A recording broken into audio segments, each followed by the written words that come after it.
I was on mute. Hi, everybody. Good morning. August 25th, 2026. I'm Jeremy Wolf, former MLB draft pick, I qualified for the Olympics, I do this by myself, so sometimes there will be technical difficulties.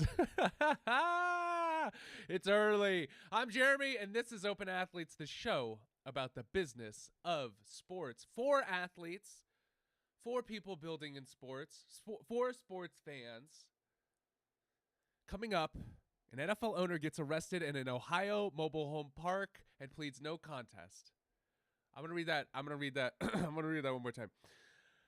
An NFL owner gets arrested in an Ohio mobile home park and pleads no contest. Sorry, I thought I misread that the first time. The billionaires who bought Chelsea 4 years ago now want out. The NBA just chopped its whole season across 6 different apps. A WNBA star quietly turned 4 million followers into a brand portfolio. Michigan, the University of Michigan, just put ads inside the big house for the first time in 99 years, and the Premier League is about to do the one thing leagues never do, successfully, kinda, build their own app. Then, today's take, and we talk about it a lot. It's a promise to you about the things that we talk about here, okay? And later, my guest, Tate Unruh, a former pro basketball player who now coaches high performers at the Freedom Lab in just about 26 minutes. Okay. I'm sorry. Quick hits. I really want to get to this Jed York story. Clay to Miami. Klay Thompson cleared waivers and landed with the Miami Heat. Your Miami Heat, a 4-time champion, moving on.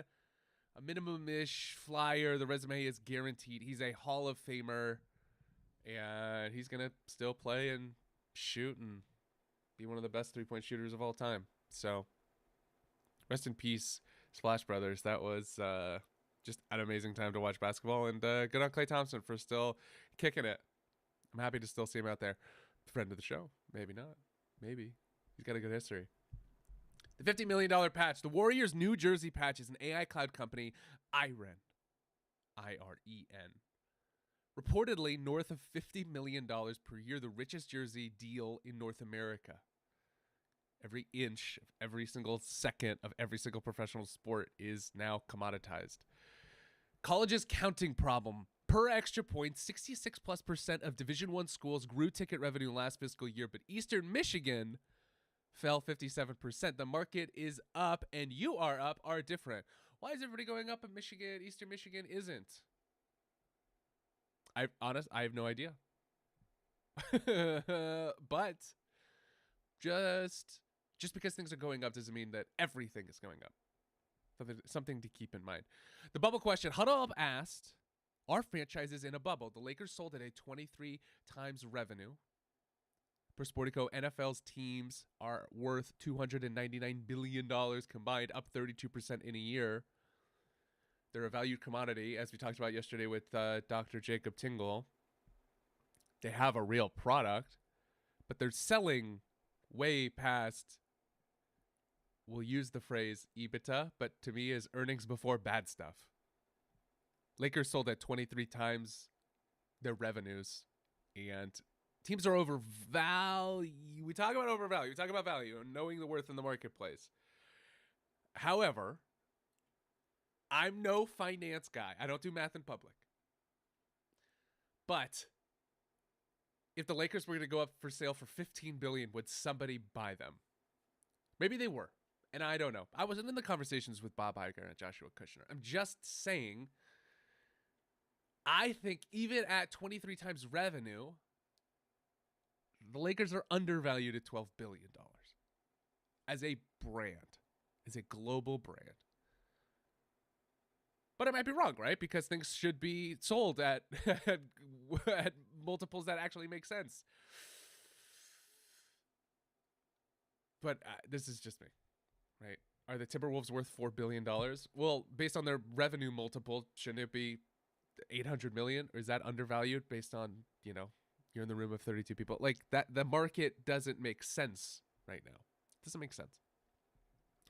Baseball's back on broadcast. MLB returned to Peacock and NBC this season on a fresh 3-year deal. The game didn't change. The number of doors did. A lot of what we're going to talk about today, and usually, is the fragmentation of watching as a fan. The fragmentation of the things that you need to do as a fan to watch your favorite sports team. The amount of money that it costs now, the amount of subscriptions, all of the things that we will get to. Today's show presented by Athletes Fund. Athletes Fund, the venture fund that backs curtain for our athletes building real companies. Yay! All right, let's get to this fucking story. The 49ers are an NFL franchise worth multiple billions of dollars. Their owner, Jed York, their owner and CEO, just got arrested in East Palestine, Ohio over the weekend. Per CNN and the San Francisco Chronicle, York was arrested Sunday in a prostitution sting initially cited for engaging in prostitution. Per court records, San Francisco Chronicle and CNBC, the count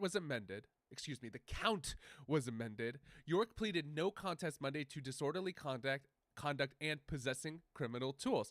Per those reports, 2 days in Columbiana County Jail served concurrently with credit for time served plus $1,150 in fines. Per multiple outlets, York is expected to face NFL personal conduct policy review.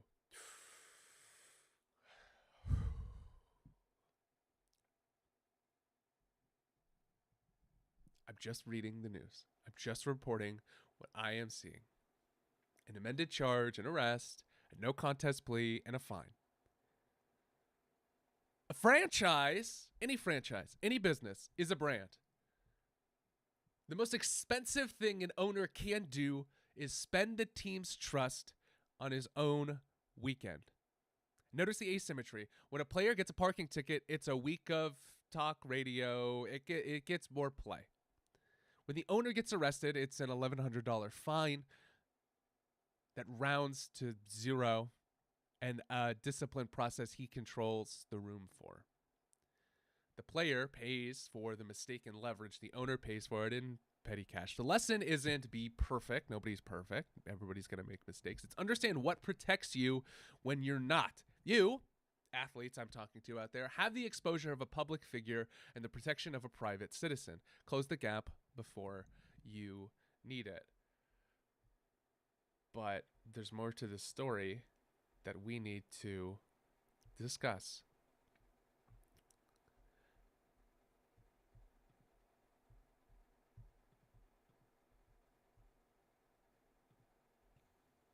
Christian McCaffrey missed a couple of weeks of practice due to Tate. All right, we don't need to talk about George Kittle. All of a sudden, Christian McCaffrey's not practicing. Doesn't mean he was, but come on, as the truth. Had it all queued up. We haven't talked about this, so I'm sitting here with the way the timing went down. Like you, doesn't plans right. either are executed or they aren't. All right. By the way, we have a plan, fellas. What are we doing? You're on it. This is an article about the arrest, and we're talking about Christian McCaffrey. What? Okay, whatever. Ohio is suddenly a hotbed of NFL dysfunction. Per multiple reports, 49ers owner Jed York was arrested on Sunday in East Palestine, Ohio, as we discussed. He will get NFL's review of the personal conduct policy. San Francisco 49ers owner Jed York arrested for engaging in prostitution and later charged with disorderly conduct. That, ladies and gentlemen, is the owner of the San Francisco 49ers. The principal owner of NFL San Francisco 49ers was arrested on Sunday and accused of engaging in prostitution in Ohio. I want to know why. I want to know what he said. I want to know anything. Columbiana County records show York had $160 seized and not returned to the team owner, but instead forfeited to the Mahoning Valley. I've been to Mahoning Valley. It's very beautiful. Mahoning Valley Human Trafficking Task Force is part of a plea agreement. The records also list that York completed an online course. Those specifically, the 46-year-old is the oldest son of Denise and John York, the co-chairman of the 49ers. Interesting. Is there anything we could read line by line here of San Francisco Chronicle? Nope. Okay. Well, Did the articles tell us anything? No, it didn't. Did the news story tell us anything? It tells us that either billionaire owners of sports teams think that they can get away with things, or he didn't care about getting caught. And is he gonna lose the team? No, he's not gonna lose the team. We only hear about the times where people get caught. Is it bad for the 49ers? People are still gonna go to those games. It's not gonna hit their stock price at all. So, but use your best judgment. Is this us being smart, using our platform for good and our judgment the way that we need to? No. So, we will learn more. Very, very. When I read the news, I was like, well, wow, okay, that's the thing we're going to have to talk about on the show. That's the best part of having a show, is you could say, I'm going to tell whoever's out there about what this owner of the 49ers did.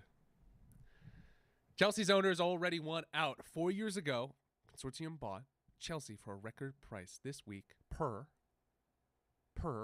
the reporting. Two of the biggest names want out. For the Financial Times and Bloomberg via ESPN's Portico, August 24th, Boley and Walter, the owner of the Lakers, the owner of the Dodgers, the owner of Guggenheim, Todd Boley, his partner with Chelsea, another billionaire, as part of the work that he did with Guggenheim and TWG, are in talks to sell Chelsea's stakes to majority owner Clearlake Capital. Per ESPN, Clearlake owns 61.5%. Boley, Walter, and Wiss each hold 12.8%. Per ESPN, they valued the club around £5 billion. 4 years after buying it for £2.5 billion, plus £1.75 billion pledged. Walter's move comes a week after agreeing to sell the Lakers. He is reported to be under federal investigation tied to his insurance companies he owns. Allegedly, Mr. Walter is accused of taking money from the insurance companies that he owns and using money from those insurance companies that need to be backed by capital in case the claims need to be paid, and using money from those insurance companies to put up as either collateral or money to purchase players, as we saw yesterday with the Dodgers, and to buy sports franchises. All of the money that he had in TWG, which is an owner of Cadillac's F1 team, Guggenheim and TWG are related sister companies, and part of the portfolio that owns all of these sporting events and investments. The money is intertwined in ways that he needs the liquid from these to not be underwater. From the reporting, allegedly, he is under investigation tied to his own insurance companies because everything is intertwined in ways that it, in a perfect world, shouldn't be. So we will see as we continue forward with this story. We're still early. The Lakers aren't sold yet, right? Bob Iger and Joshua Kushner are still trying to find the money, but they've agreed to buy it for $12.5 billion. They'll still need to find the money for it. They don't have maybe they do, but they don't have $12.5 billion in cash on hand. They need to raise that money as if you're starting a bakery down the street and you need to raise $5,000 for the equipment and the rent. They're doing the same thing right now. This isn't a fire sale, it's a consolidation. Clearlake wants clean control and to end the committee of ownership. Control and economics are two different things, and the pros always buy control. The through line, one of the richest sports investors is taking chips off the table while everyone's told sports only goes up. When the best seat heads for the door, at least ask why. The other owners, are trying to chase clean control and the biggest slice. Chelsea's ownership uncertain amid speculation Mark Walter, Todd Boley may sell stakes. If they're trying to sell Chelsea, if they're selling the Lakers, if there's talks, there's rumblings and bumblings about selling the Dodgers, how much capital does he actually need?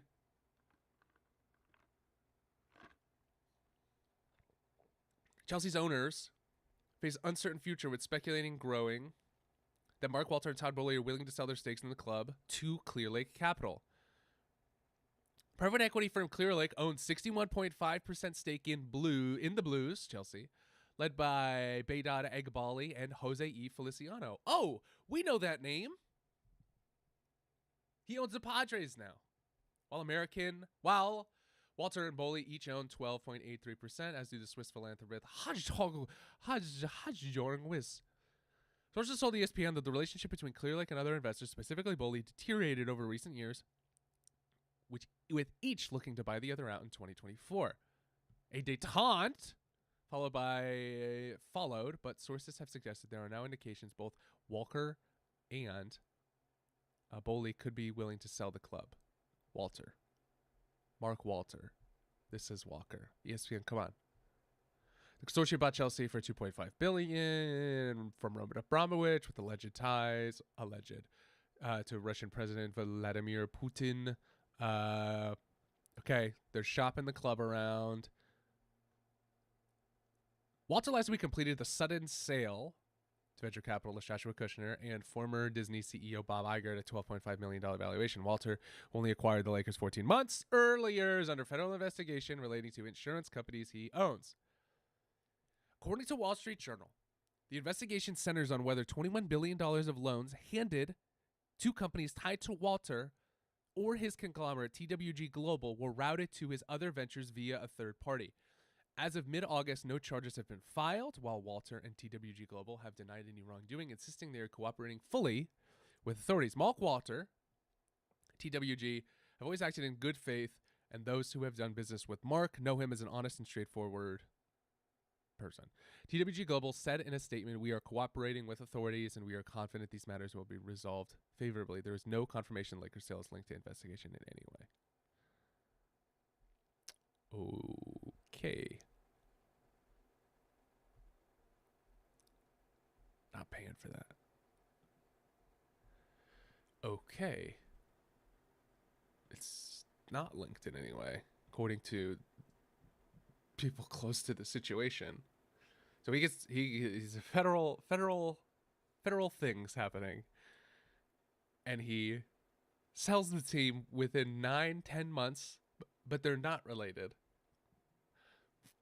Okay. Let's just leave it at that then.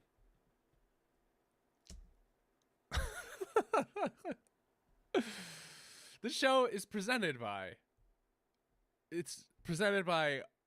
just crazy stuff.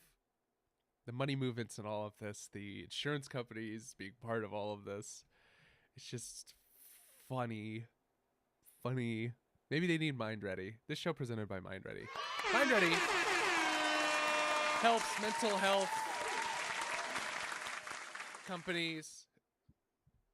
It's early, folks. Mind Ready helps businesses access mental health coaching for their teams. Mind Ready. All-in-one platform used to help organizations access mental health education and coaching for their athletes, coaches, parents, front office staff. If you're a company that isn't in sports and you still think, Mind Ready could help our sellers sell more. Yeah, probably. We'd love to work with you. Okie dokie. 240 NBA games this season, chopped across 6 different screens, platforms. The NBA dropped its 2026-2027 national schedule. The story isn't the games, it's where you're going to have to go to watch them. Per NBA.com and Yahoo, 240 national games across ABC, ESPN, NBC and Peacock, and Prime Video. Mondays, Peacock. Tuesdays, NBC and Peacock. Wednesdays, ESPN. Thursdays and Fridays, Prime. Weekends on ABC and NBC. Now, some organizations that we saw, Atlanta Hawks, Phoenix Suns, are making games free in town or more accessible to people who live in local networks. Per NBA.com, Knicks, Spurs, Lakers, and a LeBron-led 76ers each get the max 34 national broadcasts. NBA tips off on October 20th on NBC and Peacock. 6 logos to follow one league. Fragmentation pays. The league sold to 5 bidders, took a bag from each. Great business. When your product lives in 6 different storefronts you don't own, I would love to see the numbers on like the NBA TV package or whatever. The NBA is now a tenant in 6 houses. The league got richer by making the fans' lives harder. So for you, the athlete building something in sports, the athlete thinking about their value in sports, the builder building something in sports, you don't have to be an athlete to build a company in sports. This is the map for your next 10 years. Attention is scattered across 6 different rooms that you don't own. Open Athletes is a live daily simulcast platform show on YouTube, Twitch, TikTok, Instagram, LinkedIn on multiple platforms, like multiple pages, Substack. Your attention is scattered. Everyone's attentions are scattered. Now, is it a good thing that there's not one social media platform to control them all? Yes, monopoly is bad. So this is what happens. Now all of the eyeballs are on all of the different platforms. This platform does this and this and this and this and this. And when you're the NBA, you're like, okay, at Peacock, you're going to get this day, and Amazon, you're going to get this day, and ESPN, you're going to get this day, and ABC is going to get this day, you know, each other. And what do we do as fans? Well, we have to make sure that we get access to one or all of them, because there's no way to consolidate your attention into one place unless you go to the NBA directly and get the NBA TV package on whatever NBA app. Major League Baseball has that. Now, does the NBA package black you out if you're in market? Can I watch the Phoenix Suns on the NBA package? Maybe on traditional cable if I were to get DirecTV, but what about on the app? Can I watch the Phoenix Suns in Phoenix? Maybe. In Major League Baseball, for the longest time, and I don't know if it's changed, but if I'm in Arizona and I have the NBA TV package, the MLB app, can I watch the Diamondbacks? No. Can I watch the feed of who the Diamondbacks are playing? No. Also no. Things are scattered. Things are scattered and harder and harder and harder for fans every single year. The lack of consistency that fans are facing is making people exhausted by sport itself, by participating in the sport itself. It's making it harder. It's making it more expensive. It's making it so many different things that make participating in your product much harder. But you as the fan can maybe pay a little bit more or pay to go to the NBA directly.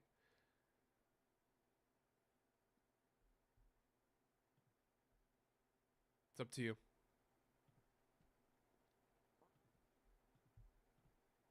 Sophie Cunningham. One of my favorite athletes right now. Sophie Cunningham of the Fever, of the Indiana Fever, formerly of my Phoenix Mercury, a rotation player. She's a bigger star than that. Just signed a new brand partnership. The interesting part is who has the leverage now. Per Sports Illustrated, Cunningham signed as a brand partner with coconut water brand Once Upon a Coconut across ads, retail, digital, and appearances. She's done this before with multiple brands, especially here in Phoenix. She joins a portfolio including Adidas, European Wax Center, Marriott Bonvoy, Arby's. Per those reports, she has nearly 4 million Instagram followers beyond what her on-court role suggests. For a century, endorsements followed performance, and now deals follow attention. And attention doesn't really care about minutes per game. The market stopped paying for your stat line and started paying for your audience. But an endorsement is a rental. The brand pays a fee for you to participate in the thing that they are doing. You post and you own nothing. Next year, they rent a different athlete. So where's the piece? Where's the piece that you should own? 4 million people is a company waiting to happen, not a marketing line. I think there's more that Sophie Cunningham, I mean, she's got her podcast. And she's got following on TikTok. And she's doing the things that stars in the WNBA, stars in the NBA do. She's doing all the right things. She's doing brand partnerships. She's doing brand deals. She's doing the right things. But I want to see her taking the next step. I don't know the financials of the deal, right? Like I'm not privy to that, right? I'm not in those conversations. But partnering with Once Upon a Coconut, fine. She's championing coconut. What is this? Champion coconut water with a purpose. Okay. Cunningham's passion, toughness, and authenticity make her a natural fit for one of America's fastest growing coconut water brands. The rapidly growing premium coconut water brand, known for bringing personality, flavor, and authenticity to the beverage aisle, today announced professional basketball player Sophie Cunningham as its newest teammate. Not owner, not anything else. Teammate, known for her tenacious and fearless style of play, Cunningham has built a reputation that extends far beyond the basketball court. She competes with an unmistakable combination of confidence, resiliency, and intensity. Sophie is everything we want this brand to represent. She is representing them. Anything she does on or off the court also represents them. That is the chance that they are taking. That is what they are paying for. They're paying for her audience. They're paying for the feeling you get when you say, wow, Sophie Cunningham is participating in this. There's a toughness and resiliency to her. At the same time, compassion and camaraderie. She can compete at the highest level and stand up for her teammates while always embracing who she is. That combination is rare. Most importantly, she doesn't try to be anybody other than herself. That authenticity is incredibly powerful. Once Upon a Coconut is trying to connect themselves directly to her and who she is. She has an opportunity to get in the room with these brands because she'll probably make more from her partnerships than she will on the court. I don't know for sure. I don't know. For a brand that's answered the challenge of fixing coconut water, it's also grown as a product with purpose, donating 10% of its profits to charitable endeavors. I'm excited to be teaming up with Once Upon a Coconut, a brand committed to making healthy, great tasting coconut water. Their all-natural flavors and ingredients fit perfectly with my lifestyle, and I'm proud to represent a brand so committed to giving back to the community. Rather than approaching the Columbia, Missouri native, I've been there. I lived there for a month with my wife. She was at the hospital working. As a traditional endorser, Once Upon a Coconut plans to make her integral part of personality and storytelling, as well as giving back to the numerous community and charitable endeavors that both the company and she support. Consumers will see that she's a former high school All-American and collegiate standout across Once Upon a Coconut's advertising, retail activations, digital and social campaigns, content appearances, and other national marketing initiatives. Sophie has a great way of connecting people together. Okay. Sophie, get your bag, girl. I'm proud of you. Did she ask for a percentage of the company? She should have asked for a percentage of the company. If she did and they said no, fine. I get it. You got to make a decision from there. But if she's going to blow this up, I would want her to have more of a piece than just them paying her for spreading positivity and coconut resiliency.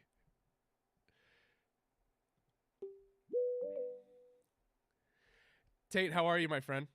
I'm good, brother. How are you? I'm very good. You are live. We jump right Sweet. into it. It's the best part of the thing. I love that we get to do that. Let's kick it off. Please, introduce yourself to me. What are you working on? We met through professional athlete community and the amazing things that happen through them, which we'll touch on in just a bit. But who is Tate Unruh? Yeah, man. I'm a dad of 5 kids recently. Just had a little one we welcomed into the world 2 weeks ago. Former pro basketball player turned entrepreneur. I run a high performance coaching firm called the Freedom Lab. We work with a lot of athletes, coaches, and C-suite leaders, helping them part with fear and move into freedom, man. So that's the Cliff Notes version, but I love what you're doing here, man. I love the live thing. Like, this is great. It's nice to meet you too. It's very nice to meet you. This is amazing. When I saw you scheduled time, I was like, we have to dive further into this because I see a lot of athletes like moving into this space. We're sharing Yes. on our screen on our show right now. I'm going through your website. We're seeing a lot of former professional athletes, former college athletes, like using their position, using their understanding of how things work in sport to help athletes at the next level. You Yeah. play professional basketball. At what point in your career were you like, I know I'm going to do other things, and this is the thing that I wanted to do? Yeah, great question. It's funny because it happened after I got done playing, and I was like, "Oh man, I need to go back into that proverbial arena with this stuff, like this new space." Because man, like I would tell you, I played my whole career and honestly lived my whole life for like 20, 25 years in fear. Like fear was driving it, and man, like everybody's got fear. The problem is fear can really work. Like fear worked for me. I had a scholarship and that was a big deal to me. And then I got a pro contract and that was a big deal to me. And then like they kept coming and I was like, man, I'm really afraid that like I wouldn't be enough or I wouldn't have enough. So like that's my motivator. And I didn't have language for this back then, but it was motivating me and it was kind of working. So like I think a lot of high performers, they get stuck in that like, okay, yeah, I might be afraid that like I don't have enough or that I wouldn't be seen as enough, but like I'm pretty successful Mhm. and I'll take that. So to answer your question, man, I got done. Like everyone's like, oh, you're an athlete, like just get into sales, you'll kill it. And so I just started like trading a bunch of time for a bunch of money Mhm. and then really went through like a pretty like transformational couple of years. And I was like, okay, no, this is like this fear thing's done. And I want to go back into that proverbial arena that's like, and I would tell you like, I think 95, maybe 99% of pro athletes have a deep fear that is driving them. And I just think there's another way to do it. Like I think we can be driven by joy and love and still like get the thing that we really want. So I wish I would have played in freedom. I never really did. I'm in the same boat. I played 2 years of minor league baseball at the New York Mets. Yeah. And every single day I was afraid to go to the field because I thought I was going to get cut before the game, after the game, because I saw Dude, everybody else it's all go of into the us. office and get Yes. cut. Yes. 100%. And it's like that we all have that thing. Like I feel like this is one of the really cool ways and I think like we do it different is man, like I worked with a ton of sports psychs and mental performance coaches and they're great. Some of my favorite people in the world. These aren't bad people. It's not a bad industry, but everyone I ever worked with, they're playing defense. They're playing defense in a way that's like, hey, here's a bunch of tools to help you cope or to help you ensure that like the bad thing that you really don't want to happen won't happen. You won't get cut. Your wife won't leave you. You know, whatever it is, right? Here's some tools to make sure that the bad thing doesn't happen. We play offense. Like we play offense from a place of like, no, you can actually live from a place of identity and joy and then take that thing into the thing that you're really good at. So like I don't know. I think it's really refreshing as a former athlete, and I think it's really refreshing for a lot of the athletes and coaches we work with because they're like, hell yeah, I want the thing. I want to be really good and make a bunch of money or whatever. Like I've spent 20 years working for this thing. I'd love to keep doing it and do it in joy. When we ask people that, like, would you rather perform from fear or love? Everybody says love, joy, right? Like we all want that. So I don't know. It's been cool to kind of like play offense Right. in a space that I just feel like is so convoluted with defense. And defense isn't bad, but like there's definitely a time to play offense. Yeah. So yeah. I started a company when I got done playing that helps athletes get mental health coaching because we see a lack of mental health coaching in every single level of sports. And even though you might be with the New York Mets and they might have a sports psychologist in the dugout with Yes, you, it dude. doesn't mean that that is solving the problem. The Yes. problem starts way earlier than just having that sports psychologist in the dugout that like works for the New York Mets and like you may or may not trust them. I didn't. Where in your work playing offense instead of defense, where do you see like the root cause of where athletes are feeling like they're not enough, where they're playing Yeah. from failure? Does that stem from how they're taught growing up, or is it just they're a professional athlete and this is their job and because their job's based on performance, or a mixture? It's got something Dude. like that. No, Jeremy, you hit it on the head. We all learn fear. I mean, like we're all born with two fears. That's like proven. Like loud noises and falling. Babies have those two fears. They're born with them. Every other fear we learn. So it's a matter of like, okay, at some point I learned and you learned that when like I should be afraid of people being disappointed in my performance, we had some game when we were 10 and like the car ride home sucked or something like, and we learned, okay, bad performance equals there's no harmony in the home, or, you know, whatever it is. And then like as we continue to like play at a higher and higher level, like that just compounds. Like the fear then turns to, okay, I at some point learned I should be afraid of coming out of the game, because if I come out of the game, I can't produce in a way that like people are proud of me and I would make more money and like whatever else I'm trying to do. So like, yeah, I have a fear of coming out of the game. I'm just going to do all the things that keep me in the game.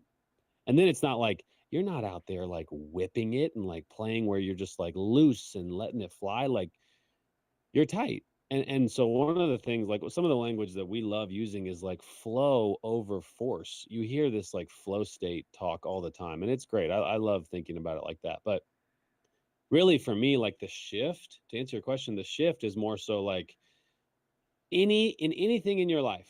If I asked you like, hey, would you rather make a decision that you have to force or a decision that like comes in flow? I would say like anytime I would rather choose flow. So then it's a matter of like, okay, either we're forcing this boat to like stay afloat and like we're keeping it alive and making sure people don't fall off and the water's not coming in.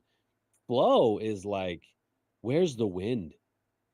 Where is the wind out here on the mound? Or like when I'm practicing, like what actually brings me joy? And then it's like, man, when we can make decisions over and over again from flow, that's when I feel like our joy starts to compound. And it's not like I'm learning new fears over and over again. But dude, to answer your question, it starts early. We learn it at some point, and then it's just the story we tell ourselves, right? You have that story, I have that story. Every high performer in any way has that story. It's just, where did you learn it? Love, Great question. love versus fear. I like to say push versus pull when I have these Yes. conversations with the teams that I coach. I still coach youth. It's my first year of actually doing like Good for you. 12, Let's 13 go. year olds. And it's different, man. Oh yeah. It's different. It's really cool to see.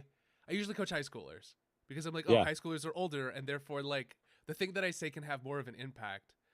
And I've learned over the last couple of weeks being on this team that it's for me more about I am there to practice my patience. I'm there to be on a baseball field and like still be outside, and I'd rather be outside than at a desk. And so what is something that I can teach these 12, 13-year olds?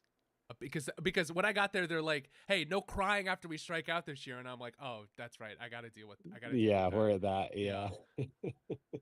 That's so good, man. Honestly, like, yeah, great question.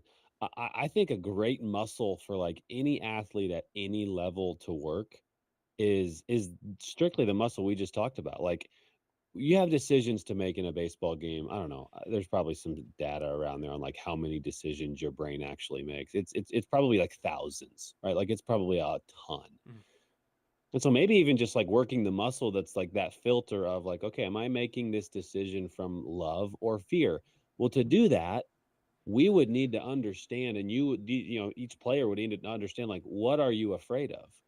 Are you afraid of disappointing somebody? Are you afraid of like the game going really bad and that being like a projection of your value as a human? Like, what are you afraid of? So, like, if you know what you're afraid of, then you can kind of evaluate like your decisions. And it's like, okay, I'm feeling really good with my fastball. Like I'm hitting my target, like it's going where I want. But like my slider, it's glove side every time. I can't. It's like keeps missing. Well, if you throw 9 fastballs and 1 slider, like that would potentially be fear-based decision. It's like I'm afraid to throw that pitch. Whereas like on the other side, it's like, man, whether I hit my spot or not doesn't determine my value. I know who I am. I know what I'm afraid of. I'm going to move through the fear. Since it doesn't determine my value if I walk this guy or he hits a home run or strike him out, I can just let it rip now. These are decisions made from joy. So it's like, man, his pitch count's totally different and he gets to decide what he throws, or, you know, like he plans it out or whatever it looks like. So that muscle is a crazy cool muscle, man. Like I didn't develop it or learn it at all during my playing days, but now even as a dad, like as a dad or a business owner, it's like, man, I have decisions I make every day. Am I making decisions from love and joy or fear? And a lot of times fear is like, you don't have enough money, your kids aren't behaving right, like whatever it is. And love is like, be present. pursue the present moment. Right now, I love the live thing. It's like, come in, here we go, let it rip. Like, Yeah. there's ways we can make decisions from fear or love. Training that muscle earlier, the better, man. I love that. Good I- for you for leaning into middle school. My kids, they're all younger than that, so it's like coaching is kind of like glorified daycare, but Yeah. you actually get to coach. You're coaching a sport. I get to coach, and there's a couple of kids that are stubborn and Yeah. who don't want the coaching. And it's how do you strategically, like, there's a couple of coaches that are the bad guys. You don't want to get them mad because the whole team is going to run. Yeah. And I'm trying to figure out my voice at this level with, can I continue to be the coach that's like just watching and then we'll call you over if he sees anything, or do I need to be on him? But it's great to have these conversations to really reevaluate sort of how I can find the language again, or the language Yeah. at this age, so that the thing that I say can actually stick. Some kids are great baseball players that are like, can make it stick. Some kids are just too stubborn that they'll never listen. Yeah. And how can you coach when someone is willing to be uncoachable? Yeah, it's so good, man. And we see it all the time because like some of the people we work with, like they've figured it out. If anything, in their mind, the story they tell themselves is like, "Hey, I've earned the right not to listen to you, bro." Sure. Like, Sure. right? And that's what there's a lot of 13 and 18 and 27-year-old athletes who think that, right? So, man, I think what we've seen is like when they feel seen and known, then the conversation comes from a place of love, because like you would never go to one of your players right now and be like, "Hey, I'm going to talk to you about like this thing you should do that's like going to like go bad for you because I want it to go bad." Like that's not what you're doing. You're doing it from a place of love so that they can either enjoy the game more or experience success or like try something new. Like it's from a place of love. And like anybody who's coaching, if like for the right reasons or like in the space, like the mental performance space, that's why, right? Like it's from a place of love. So my biggest thing is like feeling like we can step into conversations. Hey, if you feel fully seen and fully known, I can talk to you. I can talk to you like really bluntly and directly, but it's okay because it's from a place of love. Or I could be like super gentle and tender, and obviously like it's from a place of love. But man, like it's crazy because they got to feel known and seen. It can be a lot of work to like fully know somebody. Yes. We have. And as a coach, oftentimes like you see them, but for whatever reason, there's a fear wall that's gone up, and so they don't feel seen. Yeah. Right. So I love going back to that. It's like, okay, do we know this person, and are we seeing them? Because if we don't know them, then like let's get to know them. We need to know what their identity is. Why are they one of one? So I don't know. That's fun groundwork, just jumping into like, yeah, you have a fingerprint and imagination like nobody else. Like what makes you special, Timmy? And then he knows like, oh, he actually cares about me. Yeah. Okay, great. When he has constructive feedback for me, like I know he cares about me. So like, game on, Jeremy, please tell me. Yeah, I love that. If they're willing to be coached, that's the thing. You guys work with individuals and teams. Yeah. And when you work with teams, are you working with teams where the coach has gotten buy-in, you gotten buy-in from the coach, and now you have to convince the athletes to participate? Ooh, it's a little of both. Most of the time, it's coach has been impacted by the work. We've worked with them as a leader, and it's like a lot of our work is tying it to like, man, if I asked you like, hey, when did you play your best? What were your best games on the baseball field? You'd probably have some sort of answer that's like, when I felt the most free, like when I was out there just letting it rip. Like that's when we all play the best. So like big part of our work is tying that joy to increase production and efficiency. So like we have a bunch of case studies where it's like, hey, these guys played better, they won more games, they all made more money. Do you want that? And the coach is like, yeah, I want that. Can we get with the team? So most of the time it's like that. Sometimes, now in college, like the players have money. So a lot of times it's a matter of like, hey, let's come do a workshop. We'll come do a workshop with everybody, and anybody who wants to hire us as their personal kind of like mental performance coach, like let's lean into that. So it's a little of both. we've worked with more coaches than players, but it's funny, man. Like now it's like since we've tied it to performance the past year or so, a lot of players are like, I want that performance. And we're kind of like, yeah, you need the freedom first. So let's work on the freedom. It's so interesting. Like, you're right. Most mental health companies, most performance companies are focused on being reactionary. Yeah. And when you're talking about the feeling of freedom, I know exactly what that feels like. You felt it. I have felt it before. And if somebody hasn't felt it or doesn't know what that feeling feels like, how do you explain that to them? Yeah, I would say, honestly, I'd even maybe give a little bit of pushback there and say, like, Mhm. everyone's felt it. Now, some people may be like, well, I didn't play sports. When, okay, well, like, it's the same kind of freedom when, like commission checks come or like kids are born. Like, there's a joy and a sense of presence that's like, my performance and the outcome doesn't matter. And there's a term for this. It's called vivo freedom. Vivo freedom is more like it's not how we think of freedom. We think of freedom as like financial freedom and like I don't have to think about like making income to like pay for things. It's Mhm. like no, it's this sense of like you have constantly pursued the present moment and that is your reward. And so it's like you're out there with no kind of like forecasting into what happens if this goes good or bad. It's just neutral, fully present.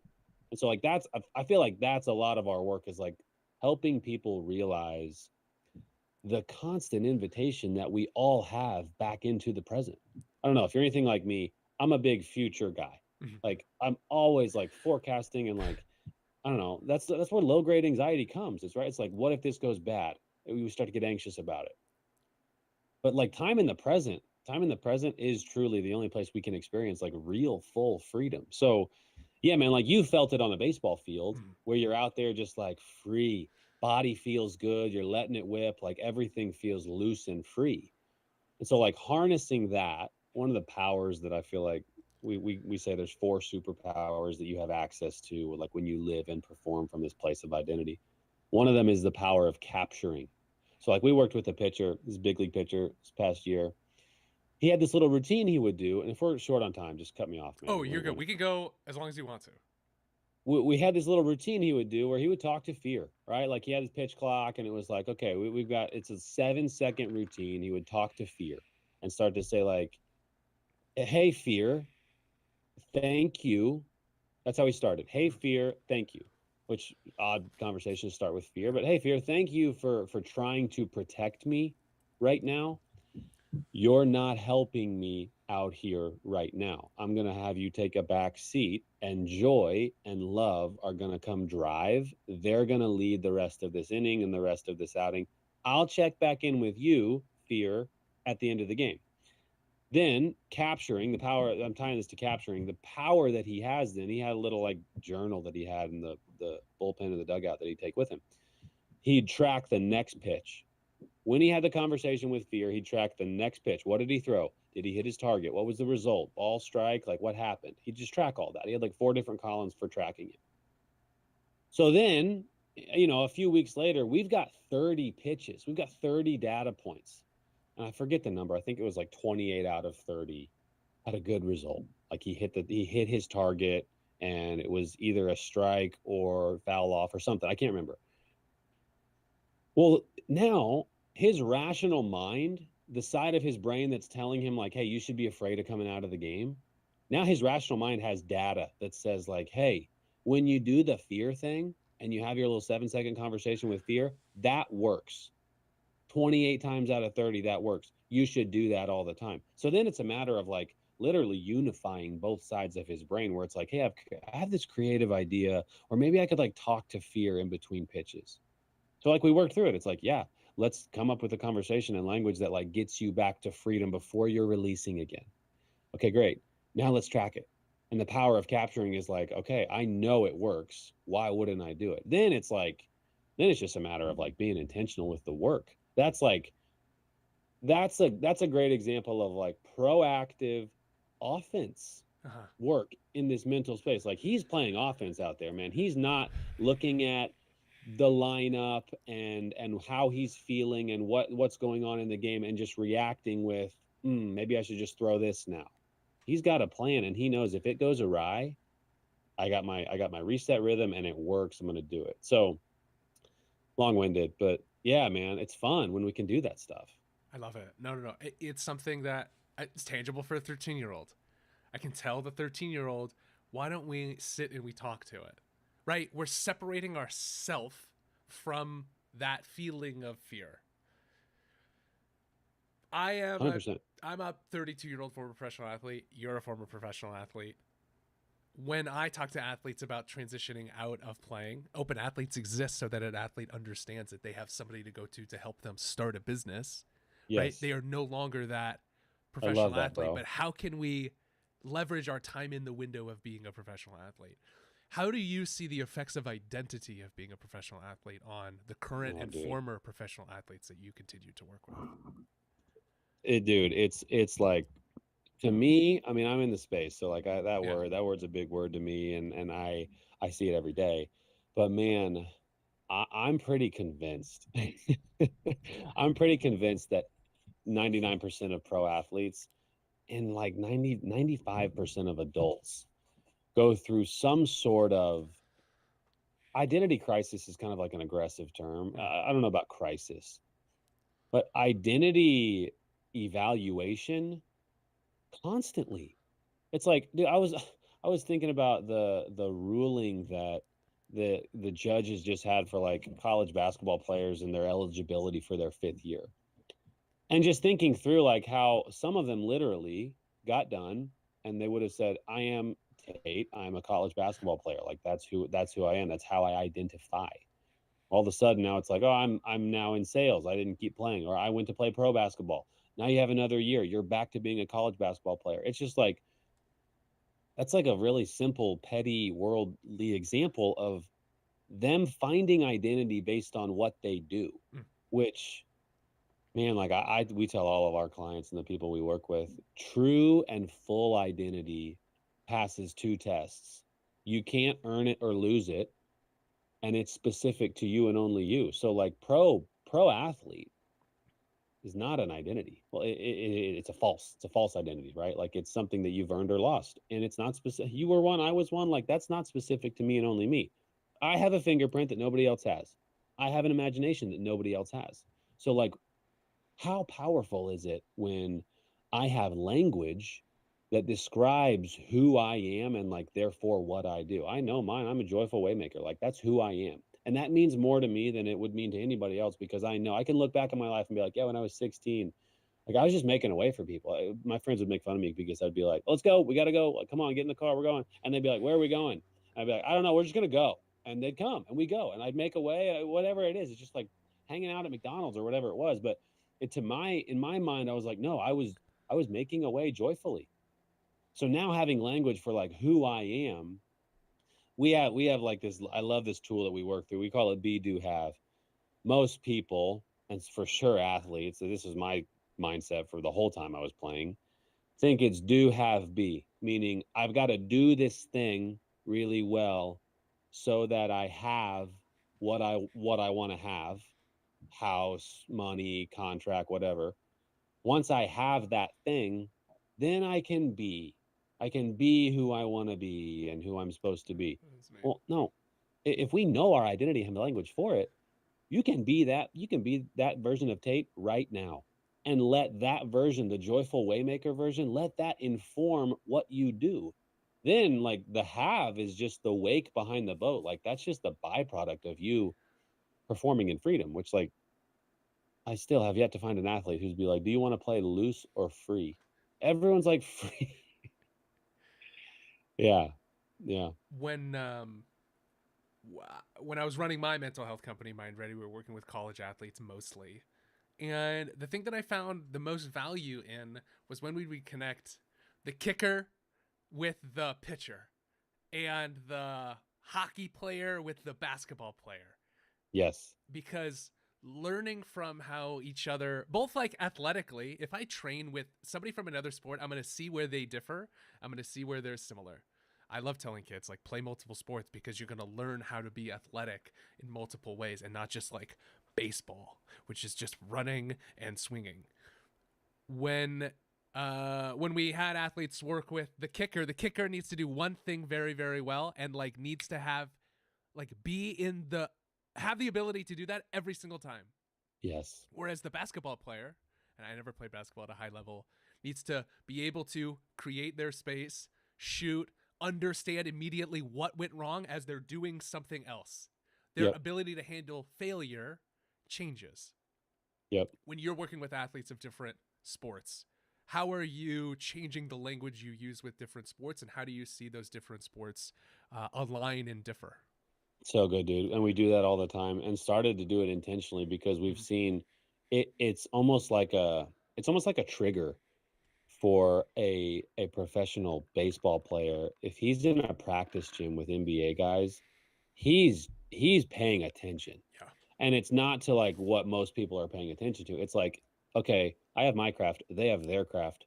What's the like pseudo specific, like really cool, like high level thinking that's going on here? Because I do that too. So how could I do that? So we love doing that. And man, a fun one is doing same sport, different level, different age. Like there was a workout I was a part of a couple weeks ago.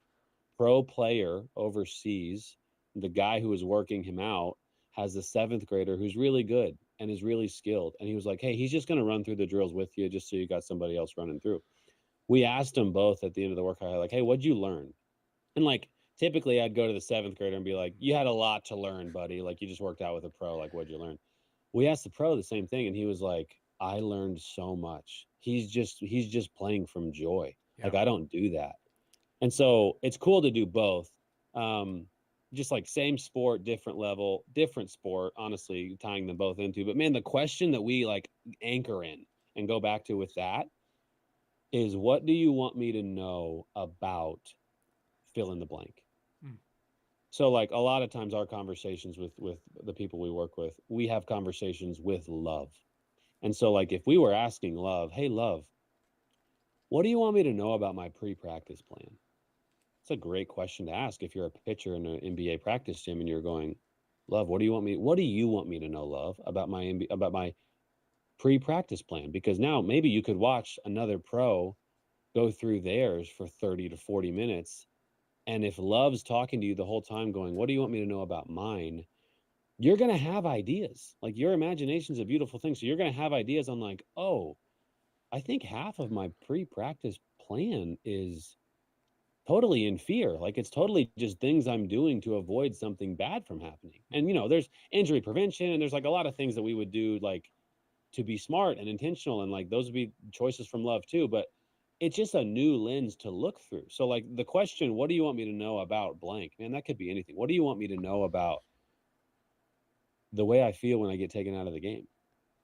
Now I can watch this practice and go, okay, when coach takes somebody out or he kicks him out of a drill or whatever, I'm evaluating him and everything he's doing, his body language, like how he relates to his teammates and his coach, because I would have a conversation with Love that says, what do you want me need to know about when I get taken out of the game? Well, he just got taken out of the game. What's he going through? Do I go through the same stuff? Dude, it's like so powerful. And you've experienced some of that, but like being able to take the thing you're really good at and almost like be detached from it and go see how other people do it, like the thing that they're really good at. One of the most powerful things I think we can do, like in the space. Yeah, really cool. When I talk to athletes, when I coach them, I say, when I'm giving you instruction, I am coaching you, the athlete. I'm not coaching you, the person. I really like you, the person. What instruction do you have? What experience do you have working with coaches that has shaped how they're having conversations with their athletes to try to pull this out of their athletes? It's probably the biggest, I don't want to say rub. A lot of times, man, like we're disruptors. And I tell coaches all the time, I'm like, hey, we're going to come in and we're going to excavate and like, we're going to like It's disrupt. the right word. Like, it's the right right. word. Like we're going to excavate, man, and come in and like, I'm probably going to ask you like, hey, I want to get to know you and see you so you know I love you, because that's where these questions will come from. But like one of the ones that I ask all the time is, hey, like, do you think there's a possibility that the way that you're coaching and leading is one way and there's another way to do it and it's better? Is that a possibility? Most people are like, yeah, that's a possibility. And so we'll lean into a conversation that's like, okay, let's assume that we're going to find that way and that we're going to do it. So, man, like,